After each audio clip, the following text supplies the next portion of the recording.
qofka bini aadamkii illa waa kii fakaraya ee hamigu uu ku jiro laakiin waxa isweydiinta leh muxuu insaanku ka fakaraya waa maxay waxaan wareeriyey dadka badh ayaa hamigiisu wuxuu ku kooban yahay adduun siduu u heli lahaa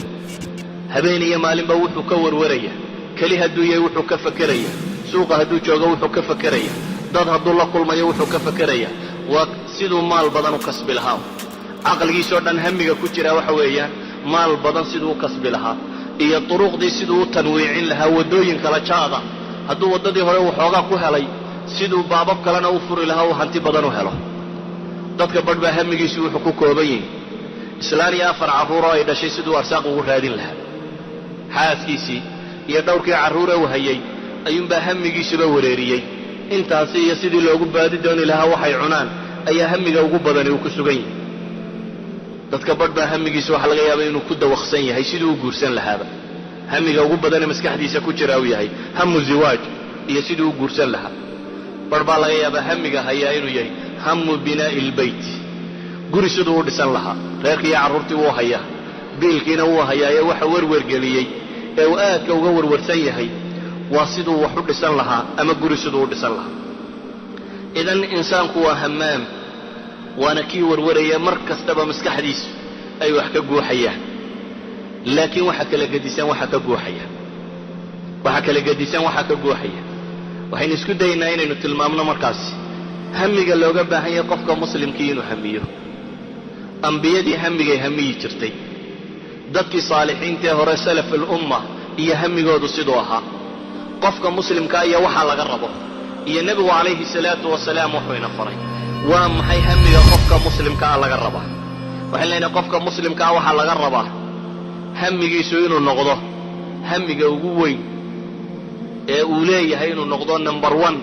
aakhira iyo waxa alla u dhaweynaya inuu noqdo hamil ummadda muslimka uu ka dhashay iyo hamigeeda inuu xambaaro inuu ka warwaro keeda daciifka ah ka warwaro agoonkeeda iyo rajaygeeda ka warwaro keeda qaawan ka warwaro haweenta cirdigeeda lagu xadgudbayo ka warwaro caqiidada tan mustabaax ee gaala ay banaysatay ka warwaro waxa dhib dadka muslimiinta haysata hada huwa alham laga rabo qofka mu'minka inuu la noolaado hamiga u baahan waayo maxaynu leenahay kan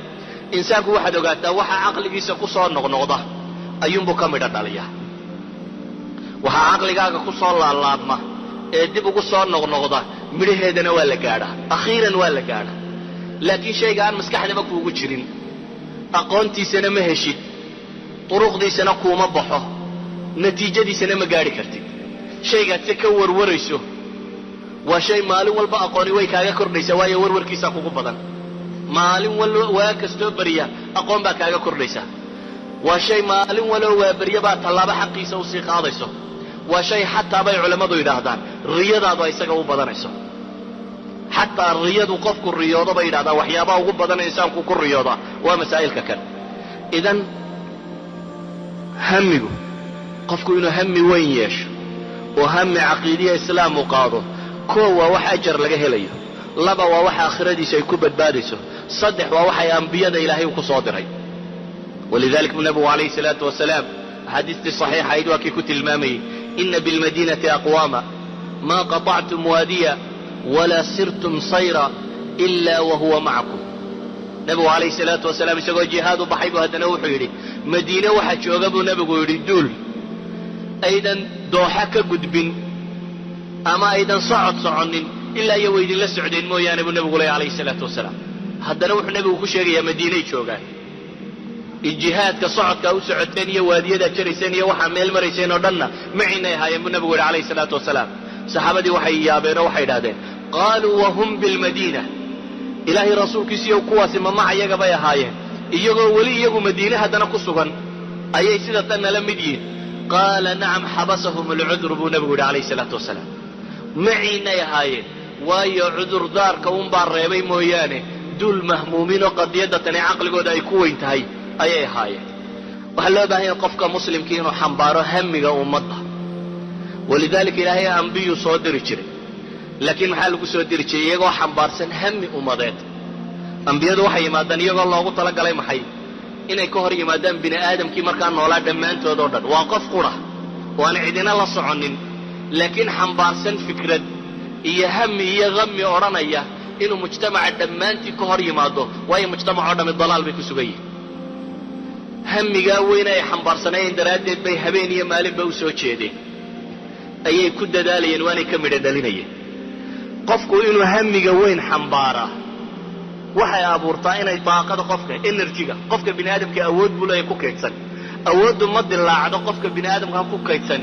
ilaa inuu humuumtani ku badato uu baahdo mooyaane wali ma lagu eriye adoo baqaya ma carabta oradaan hore kuugu jirin baad cararaysaa waayo hamiga inaad firqataa ku haya bale haddii darbi kugu soo baxo oode hadday kugu soo baxdo marka caadiga haddii lagu yidhaahdo xadhig yar ka boodin aad ka boodeen baa laga yaabaa oodu markay kugu soo baxda laakiin aad iska jartaa baa laga yaabaa xagga sare ka martid waayo hamiga firdhadka abaa maskaxdaada ku weyn marka kan idan waxay yidhahdaan insaanka xataa waxa ku abuurma hamiga kan markuu ku xoog bato طاقة غير عادية ما كسب حدا بيدهدان أو وحده دونه تشيري كره